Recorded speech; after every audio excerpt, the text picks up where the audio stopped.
मंदिर हेउछि एक पवित्र स्थान जेउठी पाद देले चंडाल भी ब्राह्मण पलटि जाए आउ पथर देहरे प्राणर संचार होता है। से ही एक पवित्र स्थान रे पिशाच पलटि गला जड़े मद्यप युवक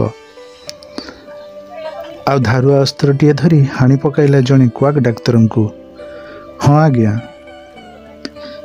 घटनाटी हेउछि भोगराई ब्लॉक रो प्रसिद्ध शैवपीठ चंदेनेश्वर मंदिर सामने घटी जाइथिबा एक अमानवीय घटना विषय। प्रतिदिन परी दुकान बंद करी मंदिर आग दे चली चली जाउथिले हुगुली पंचायत बरबरिया गाँव गंगाधर कर। पेशारे से जड़े क्वाक डाक्तर भी थिले। कौनसी पूर्व शत्रुता को केंद्र करी सही बरबरिया गाँव शिवशंकर पंडा ओरफ बुल्ला ताकू एक धारुआ कटोरी रे पछपटू आक्रमण करिथिला।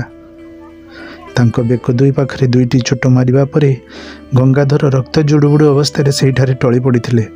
स्थानीय लोके गंगाधर को उद्धार करी प्रथमे जलेश्वर गोष्ठी स्वास्थ्य केन्द्र को पठाइथिले ओ परे परे तांकर अवस्था गुरुतर हेबारु तांको बालेश्वर मुख्य डाक्तरखाना को स्थानांतरित कर जाइथिबा जणिबाकु मिलिछि।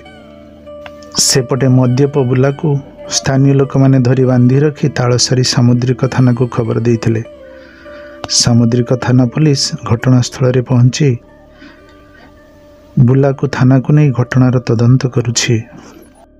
कहंतु तो दर्शक बंधु, मद जदि सभ्य समाज को पशुतुल्य कर देउछि ताहले ए मनीष समाज आउ केबे सुधरिबो। आपनक प्रिय संपर्क लाइव।